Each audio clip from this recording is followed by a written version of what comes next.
Hello guys, this is Alexandre Jar, and in today's video we are going to treat and repair a P2015 error. This is caused by the swirl flap motor, and I'll show you in the next steps what we need to attach. It's an aftermarket stopping plate which you will attach to the servo motor, and you will not ever face this again for as long as you will have the vehicle. So stay tuned and see how we can do it. So just after you run your vehicle and you probably face a check engine lamp. The engine is off right now, but for proper explanation I'm gonna tell you right now. So if you run your car and you have a check engine lamp, you need to put the VCDS tool or Audi scan tool and do a proper checking of scanning errors and see what is the root cause, because having the check engine lamp on can have multiple causes and failure points. So don't assume that just having the check engine lamp is about the P2015 error code. Okay, so the issue with the error, which I just showed you on the diagnostic tool right now, we've got the repair kit.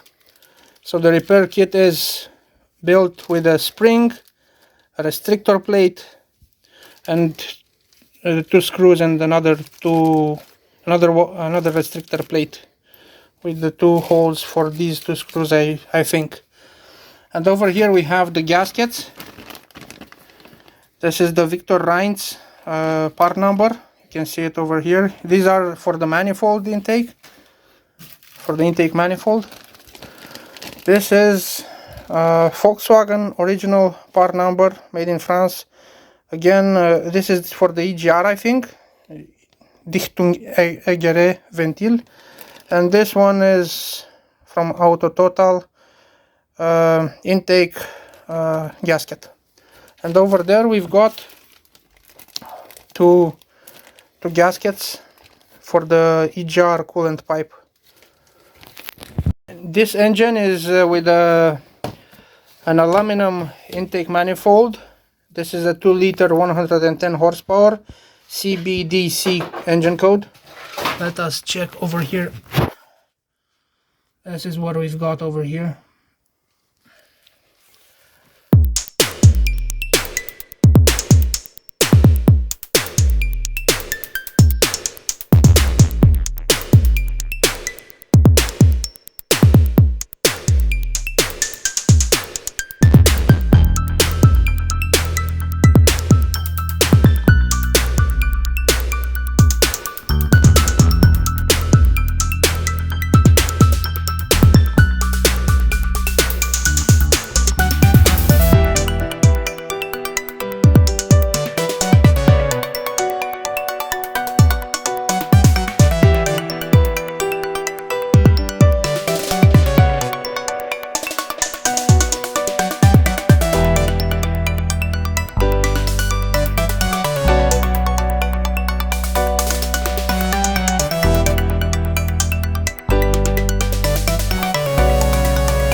On this step we have 3 screws. One is on the front, like you see right now, and the other 2 are to the left side of the vehicle and behind the throttle body.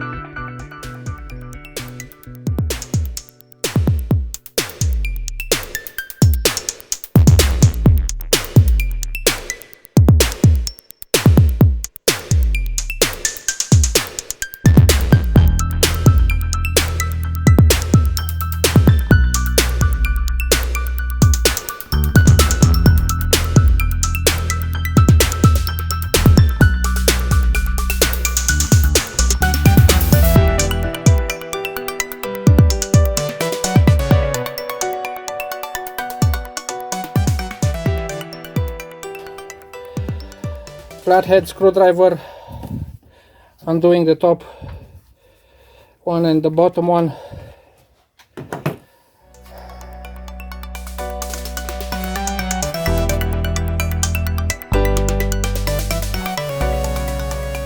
At this point in time you just have 2 more screws to undo. One is towards the left side of the vehicle and one is towards the engine side.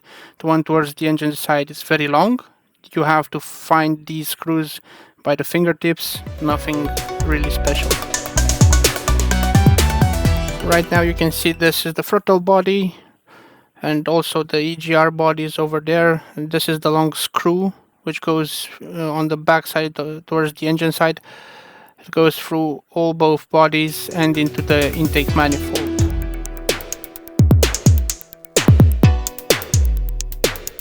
And right over here you have a Y plate. It keeps both bodies securely tight in between the manifold and the engine block. So that's what keeps everything in place on this engine code. We made a mistake and separated the aluminum part and the plastic part of the intake manifold. We took off the screws which keep these two together. You don't need to do that, it's not needed at all. So I skipped over the part where I took those screws off. You won't even see it, so you have to wiggle it out to get it out over here. Okay, so what I've already told you before, we have managed to clean the aluminum part of the intake manifold, and we have also managed to clean this is the EGR valve. You see it over here, and this is the shutter valve. This helps close the shut off the engine easier. Okay, this has been cleaned as well as possible. This is almost imprinted into the aluminum casing and you can't do anything about it, but it's cleaned as best as possible. And then the plastic part of the intake manifold, this is the outside and this is the inside, again cleaned as best as possible. Over here you can see that we've got only the swirl flaps, and over here you can see there's the port for the swivel. So this is a cam type actuator, goes something like this and closes. The thing is, we had to do let's say really redneck repair, but it's the best approach possible because we couldn't find in proper time a better swivel shaft, whatever you want to call it. The thing is, in the plastic area is almost worn out, and it moves away from the ball on the cam itself. So by doing this, adding a shim over here and a splint, whatever you want to call it, you stopped the escaping movement on the cam. So one thing to mention is that the black cam follower arm needs to be mounted backwards. This side which is on the shaft side needs to be towards the servo motor side.